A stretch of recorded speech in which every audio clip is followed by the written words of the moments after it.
What's up, good people? My name's AJ. Making another video here on another topic I kind of wanted to talk about. It's not a super popular one, but I think it's one that if you spend any time again reading online, it's a topic you've seen before. And it's if any regular person can pass the CFA exams given enough time. Like in a couple of my past videos, reason I think it's worth making a video about is because my opinion differs a little bit from at least the opinions of the folks that I've read online in some of the forums when they're talking about this question. So the answer to the question is no. Any regular person can't pass the CFA exams, I don't think, even given 3 years or 5 years of studying for one exam. So I don't want my thoughts on that to be discouraging to anyone. I am kind of saying that some people just can't pass it, some people aren't cut out for it. But if you're considering taking the exam, you're probably already kind of on a path in the career where you've already studied finance or you're doing well in another career and want to move into finance.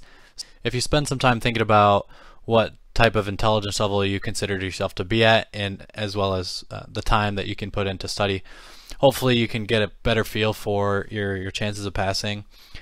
But I am kind of going to make a bold claim in this video. So I disagreed with what other people had said, or I had seen other people say before taking an IQ test. And since then, I have taken an IQ test, not for the purposes of this discussion, but I think it helps out a lot.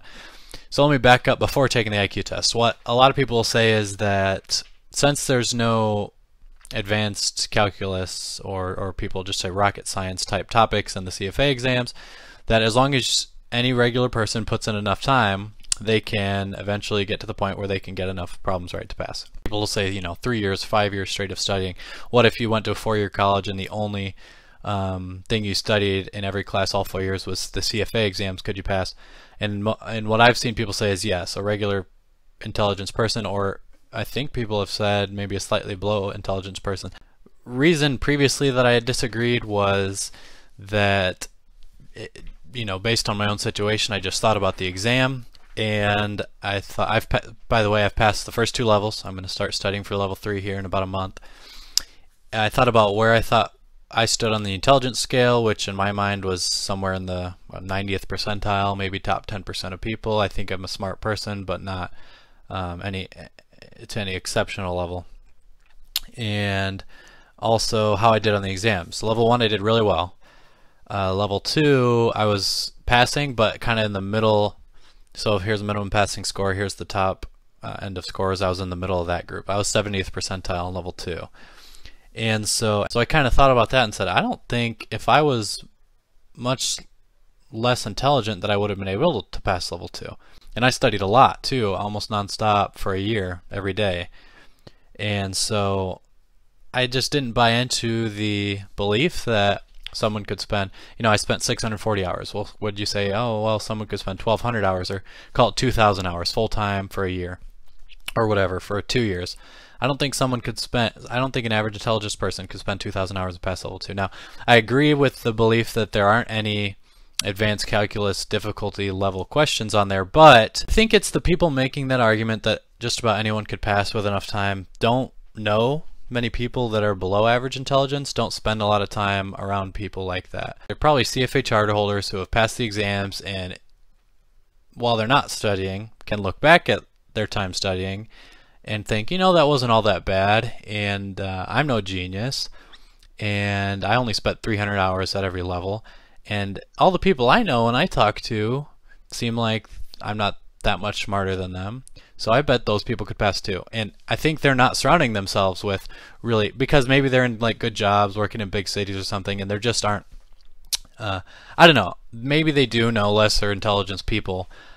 I just kind of, my feeling is that that's the place they're coming from. So I think they're not fully considering the intelligence spectrum of the population, I guess. So when I'm sitting there thinking about some of the people I know, and of course I'm not trying to insult anyone when I talk about this intelligence scale, but they're just people that I've seen struggle with certain types of problems and questions that are much easier than some of the math that some of us would call easy, some of the more algebra type things in the quant chapter or econ or whatever, people have struggled with much easier questions than questions you see on the CFA exam. And there's no way, just watching some of the people work through certain math problems, those types of people, if you've sat around people in the bottom quarter of the intelligence scale and you've talked with them, hung out with them, or if you've ever tried to do any math problems with them, you'd know that there's no way that they can get there. And so that's why I feel like people making that argument haven't hung out with anyone on that end of the intelligence scale. Then I took this. So this thing's an IQ test. I got it from Barnes & Noble. I spent a little bit of time after I bought it comparing the types of IQ tests out there, and here's what I learned in the little bit of research I did. The only true IQ test is one administered by a psychologist at their office. They time you and watch you, and they give you all the questions. This seems like it's the next best thing. This isn't something you can do online.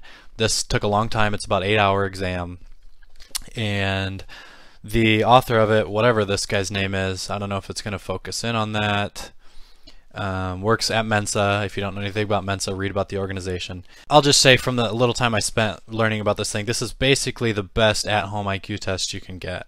I took it. Now, I mentioned that I didn't buy this for the purpose of this video. The reason I bought it is because my wife had a little money left over on a Barnes & Noble gift card, and it was like $8, and we didn't want to buy a book, or you couldn't buy a book, whatever.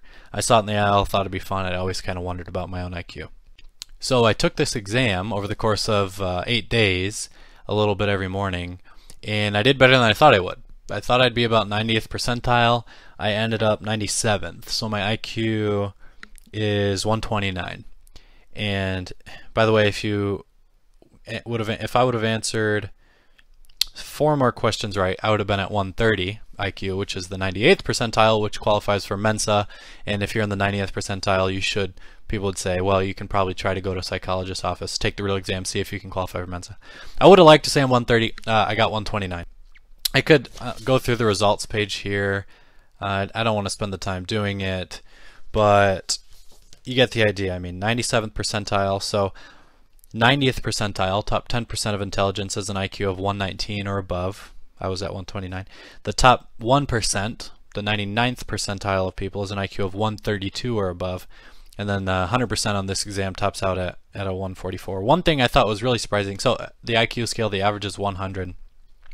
So I asked myself, okay, what would the average person score on a percentage-wise on this exam? Because to score a 129 on the IQ scale, I scored about 87% on this exam. If your IQ is 100, which is the average individual, what percent did you score correctly on this exam? And it's like 37%. So, this seemed like a really easy test, aside from like the hardest questions in each section, which makes sense because I got 89 or 87. I probably felt like I was getting 90 at the time, missed a few. So, you take an exam and you get 90. Anyway, the average person would struggle through this thing. 37% right. I mean, this would be a bearer of an exam for the average person. So after taking this, I kind of thought about that and said, if this exam would be that difficult for an average person, I have no idea what the CFA exams would feel like for them. And you kind of see when you look through some of the questions how they're trying to measure what types of connections your brain puts together. And I just thought about that too, and some of that carries over for the CFA exam. And you remember things from studying 3 months ago that end up being on the test, or whatever the situation would be.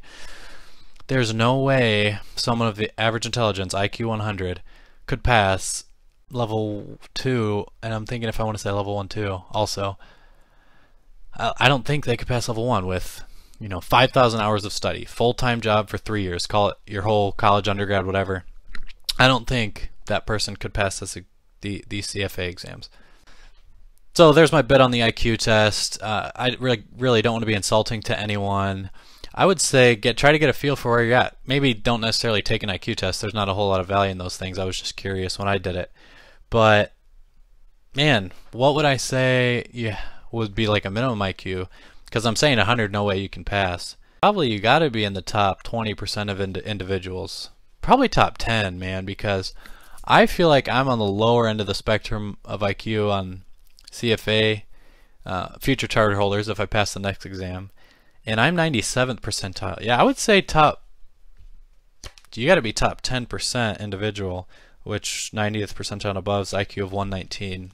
Maybe I just feel like the exams are more difficult than other people. Now, there are genius level people who don't study hardly at all, and they would have a really limited perspective in this conversation, just because, you know, they might think, oh, if I studied twice as much and I was half as smart. Well, someone half as smart as you probably isn't average intelligence. Someone half as smart as you is probably still a high intelligence person. So I don't know, but I just don't see it. You know, let me know a couple of your thoughts. I really hope I don't discourage anyone with this, but I do believe that you got to be near the upper end of IQ to be able to pass the CFA exams, and you got to put in the time, and you got to really want it. Man, they're hard tests. I looked at ACT scores once, average ACT scores of CFA charter holders, and I think it was 29. So I don't remember where that put you in, you know, after high school, but I know average was like 21, I think, on the ACT going into college. So, you know, no one at average intelligence is passing the CFA exam. So there's definitely no way that I would agree with what they're saying. I would argue with that notion that just anyone could pass the CFA exams with enough time. And I'd spend some more time thinking about what level of IQ, in my opinion, someone would have to be at to be able to pass the exams. But it's probably 90th. You know, it's probably an IQ of 119 or 120 plus just to be able to pass. And then you have to put in the amount of time. So they're hard tests, guys. They're hard. And you got to be smart. So that's my thoughts on it. Thanks for watching.